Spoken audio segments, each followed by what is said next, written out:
From the YBA Phoenix Fitness 24/7 basketball facility in Rockland, California, it's Coach's Rize time with Coach C.Collins. It starts 3, 2, 1. Coach's Rize time.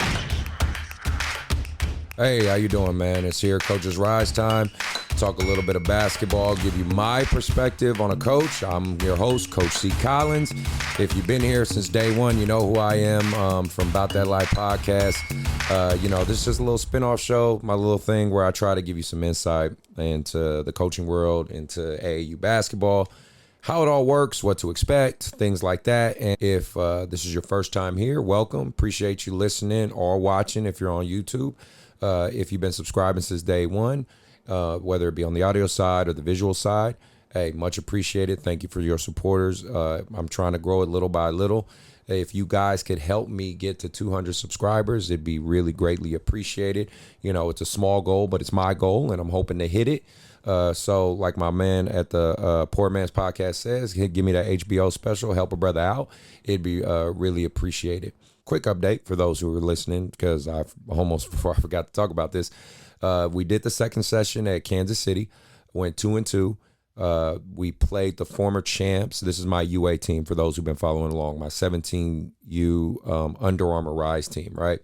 And shout out to my team. We just got done playing today, and we won the West Coast Elite. You know, we got the championship there. So great job. Shout out to West Coast Elite, Jason, Ryan Silver, Brandon Cole, all those guys. And Arsenal with KP, we ended up playing them. And Sports Strong Elite. Shout out to you guys now. And Brian from Work Hard, Play Hard. All you guys, man. It was just good seeing you. Good functioning, good Northern California event. So in Kansas City, boys did well, went 2-2, played in a great arena. I'm going to delve more into that, more circuit side of it on the next episode. But as the playoffs are going, watching the Warriors, right? Shout out to my Warriors. They just won. I wanted to talk about I wanted to bring up something that I thought was pretty relevant that we hear nowadays. Looking at Draymond Green, Klay Thompson, looking at the fluidity and the way basketball has shifted and evolved. A term we hear quite often is positionless basketball. You have to learn to play positionless basketball. We have to be positionless basketball. So what does that mean, right? Because that's something I kind of wanted to talk about and figure out. In I believe the general public term of positionless basketball means players that can do and play multiple spots. Now, this is where I would ask you. So you got guys like Joel Embiid, Antetokounmpo, Jokic, who are playing some of the most efficient and phenomenal basketball in NBA history. All three of them are playing at an MVP caliber talent. Saw a great YouTube special on the breakdown. I think it's Jay Highlighter or something like that. Please go check him out. He does these great documentaries on it, and he showed like the efficiency in the graphs. Love that side of it, because I'm an analytics kind of guy. Is it simply bigs that can impact the game and can also shoot the three? Is that what we would call positionless? Or is it a guard that can post up? Because we don't see that too much. It's not like we plan to see Steph Curry post up anybody anytime soon, right? Or, but Chris Paul, he kind of does and leans into it, gets a little mid-range. Or is it just guys who can literally play around the perimeter? They can go from corner to corner, playing around the wing and perimeters at a very high rate. When we say position, doesn't mean they can guard multiple positions, because someone like Draymond Green is someone you would call a positionless player. But is that because he can guard all 5 positions and he can make plays? Because his stat book doesn't show that he was making a huge impact, but everyone knows he is an essential engine and heart to that Warriors team. So, and again, of course, I'm using the NBA because that is a reflection of what we all think of when we go to positionless basketball, right? Is it bigs who shoot? Is it guards who post up? I mean, what is it? Can we come up with a tangible, objective design for it? Well, this is my take on it. And again, you can agree, you can disagree. Please leave comments. Tell me what you think. Tell me what you believe positionless basketball is. This is my take on it. Positionless basketball means offensively, we'll just talk offense, you are a 3D scorer. And what I mean by 3D means you can shoot from the three, you can score from the 3-point, you can score from the mid-range, or you could score at the basket. The 3 scoring spots at any given time, in any given way, at any given position. That's what it means on the offensive end. Defensively, it means you can legitimately guard and play at a very high rate and efficient level, the 2 through 4 position. I wouldn't say the 5. I wouldn't even say the 1, because those are more still defined positions in terms of the size, the way it's built, the expectation. If you're capable of guarding 2 through 4, and obviously if you can guard the 5 and 1, that's a bonus, and you're able to score in multiple ways in multiple positions, that's what I would call a positionless player.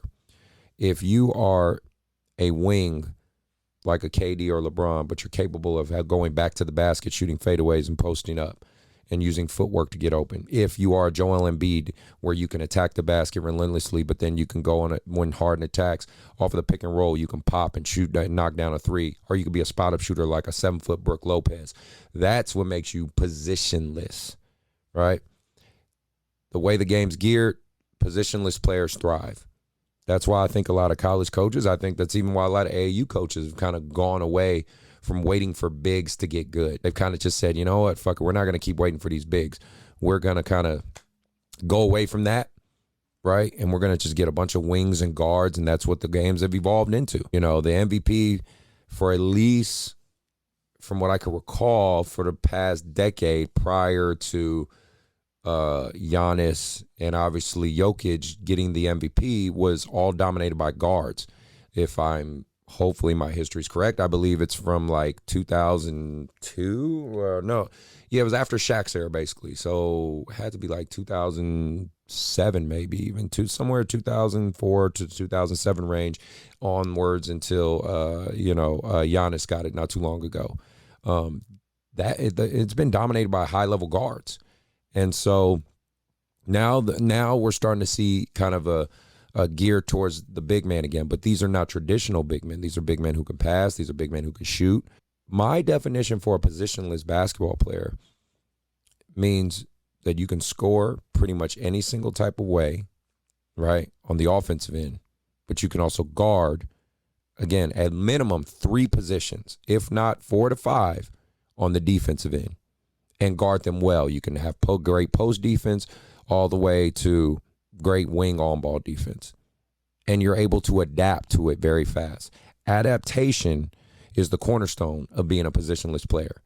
And that means and my advice for you guys who are out there who want to thrive as positionless basketball players, you got to put in the work. You got to work on your shot. You got to work on posting up. I teach my guards how to post up. That's something, nuance I'm trying. I'm trying to actually teach my point guards how to use footwork and post up. Because I know a lot of times guards, especially youth guards, don't know how to guard the post. I work on it with my guys so they know how. They understand 3/4 coverage, the arm bar, how to use it, have a strong forearm, how to put their shoulder in front of the chest. I teach these things so they understand how to guard it defensively. But trying to take point guards who've worked on dribble their whole life and starting to make them have to learn how to use footwork, how to use angles, up and unders and counters and cross moves like that in order to learn how to score, that's something kind of nuanced and innovative I'm trying. Now, hey, I could be a total failure, or I'm going to fuck around and have point guards, shooting guards, and small forwards who can post your guards up. Either way, it's all trial and error. But that's a kind of an experiment I'm trying as well. So my take, might be different than yours. I would love to hear from it. Leave comments. Tell me if you agree. Tell me if you think I'm crazy or out of my mind. Show me some comparisons. I would love to have the conversation and debate, and share this, man. Maybe inspire some talks. Maybe put in some groups. I don't care, man. Whatever it does to get the conversation flowing, because I love the game and I just love seeing these sports talks and debates. It just makes things fun, and it makes things fun for myself. So I would love to hear your feedback on that. All right, this episode to a close. Again, thank you for those who've been listening and supporting. It's greatly appreciated, man. I really love the fact that people are out there really supporting me, man. Again, links to the main show will be in the description. Hit that like and subscribe. Give me the 200. That's all I'm asking. If you can. If not, it's all good. Hopefully you came away with some insight. You got a little bit of things that you're like, okay, I like that. And maybe you want to listen to some more. I'm going to try to get you guys some more episodes on a more consistent rate because I know I'm super busy. I'm traveling. I go to Atlanta in July. Next weekend, I'm in Hayward, California. Then I'm in Ladera, California that same weekend for my 7th grade because they're going on the UA circuit. So I'm just busy, man. But, shout out to you, man, for those who've been supporting. Stay safe, man. Be out there. Do your thing. Thrive in the game. You know what I mean? And fight. And this is something I say all the time to my kids. I'm going to say to you, especially the kids that listen and check this out. You fighting for 7, man. 7% of high school athletes get to play college. That's from JUCO all the way up. You're fighting for 7. Coaches, you're helping them fighting for 7. Fight for that 7%. Stay inspired, stay strong, do your thing, fight for your 7, and I'm out.